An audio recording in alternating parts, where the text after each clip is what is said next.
တုံပန်းအဖြစ်နဲ့မြန်မာနိုင်ငံကိုရောက်လာခဲ့ပေမဲ့ဘရင်လိုဆန်စားခဲ့ရတဲ့ကသဲလူမျိုးစုများကသဲလူမျိုးတွေကအစားတွေကမြန်မာနိုင်ငံမှာတည်ရှိနေတဲ့မြန်မာသွေးချင်းတိုင်းရင်းသားတွေတော့မဟုတ်ကြပါဘူးသူတို့ကမဏိပူရလူမျိုးတွေနဲ့ဆက်နွယ်ပြီးတော့ပေါက်ဖွားဆင်းသက်လာကြသူတွေဖြစ်ပါတယ်အဲ့ဒီကသဲလူမျိုးတွေမြန်မာနိုင်ငံအတွင်းကိုဘယ်လိုမျိုးဝင်ရောက်အခြေချလာကြသလဲဆိုရင်တော့အလောင်းဖျားဆင်ပြူရှင်မင်းဗာကြီးတော်မင်းတရားတို့ရဲ့လက်ထက်တွေမှာမြန်မာလူမျိုးတွေကမဏိပူရကိုစစ်ချီပြီးတော့တိုက်ခိုက်သိမ်းပိုက်ခဲ့ကြတာပါ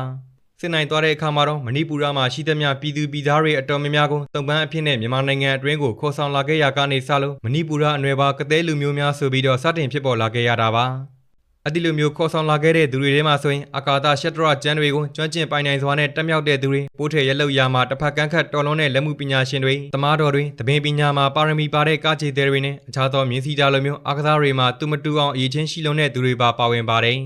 ဒါကြောင့်မို့လို့တနည်းအားဖြင့်ပြောရမယ်ဆိုရင်ကသဲလူမျိုးတွေဟာသူ့အရေးချင်းနဲ့သူနေရာတစ်ခုမှာယက်တည်နေကြတဲ့လူတော်တွေများပါတယ်။ဒါကြောင့်လဲသူတို့ကမြန်မာနိုင်ငံကိုရောက်လာတဲ့အခါမှာကျွန်းလိုတုံပန်းလိုဖမ်းယူခံခဲ့ရတဲ့ဆိုပေမဲ့အဲ့ဒီလိုမျိုးမကောင်းမကန့်ထားတာမဟုတ်ဘဲနဲ့သူတို့နဲ့ထိုက်တဲ့နေရာတွေကိုပေးပြီးကျွမ်းကျင်ရာအရာတွေကိုပဲလှုပ်ဆောင်စေခဲ့ပါတယ်။ဒါကြောင့်မလို့ပဲသူတို့ရဲ့အရေးအချင်းနဲ့ထင်ပေါ်ကျော်ကြားမှုတွေဟာများမကြခင်မှာပဲမြန်မာနိုင်ငံတဝန်းအတွင်းမှာပြန့်နှံ့သွားပြီးတော့အတော်လေးကိုနာမည်ကြီးခဲ့တာပါ။ကသဲလူမျိုးလို့ပြောလိုက်တာနဲ့တစ်ချိန်လုံးကမြန်မာနိုင်ငံမှာအထင်အရှားရှိပြီးမြန်မာသမိုင်းမှာအရေးပါခဲ့တဲ့သူတွေရဲ့လို့မှတ်ကြောက်တင်ခြင်းကိုခံထားရတာပါ။ဒါအပြင်ကသဲလူမျိုးတွေမှာထူးခြားချက်တစ်ခုရှိပါတယ်။သူတို့လိုလူမျိုးတွေမှာအုပ်စုနှစ်စုကွဲနေတာပါပဲ။ကသဲလူမျိုးအချို့ကဗြဟ္မဏအနွယ်ဝင်တွေဖြစ်တာနဲ့အညီသူတို့ကိုလာရောက်ပူဇော်ပြီးပေးကမ်းတဲ့အစားအသုံးဆောင်တွေကိုပဲအမိပြုပြီးတော့အတံမွေးဝမ်းကြောင်းလုပ်ကြပါတယ်။ဒါပေမဲ့လည်းဗြဟ္မဏအနွယ်ဝင်မဟုတ်တဲ့ကသဲလူမျိုးတွေကတော့သူတို့ရဲ့ယုံကြည်ရာကိုးကွယ်ရာအသီးသီးရှိပြီးအတံမွေးဝမ်းကြောင်းအတွက်ကတော့လက်မှုပညာစုကရေးတီစိုက်ပျိုးရေးအထိသူတို့တက်ကြွတဲ့ပါရမီကိုအသုံးချပြီးတော့ပဲနေထိုင်ကြပါတယ်။ကသဲလူမျိုးတွေရဲ့မူလအစကိုပြောပြရမယ်ဆိုရင်သူတို့တွေက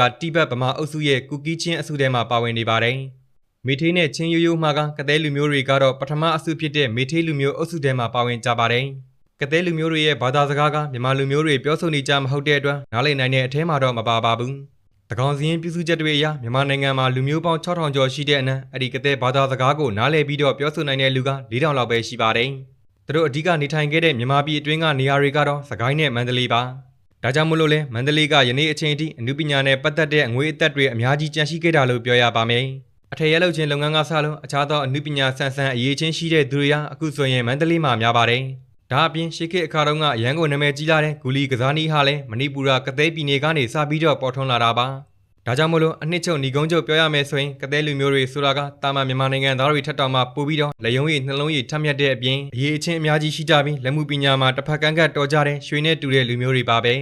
ပရိသတ်ကြီးတို့ရောဒီလူမျိုးတွေကိုဘယ်လိုများထင်မြင်မိကြပါသလဲနော်ဗီဒီယိုလေးကိုဆုံးဖြတ်ကြည့်ပေးတဲ့ပရိသတ်တယောက်ချင်းစီတိုင်းကိုလည်းကျေးဇူးအထူးပဲတင်ရှိပါတယ်နောက်ဗီဒီယိုမှာအားလုံးနဲ့အတူပြန်ဆုံကြပါမယ်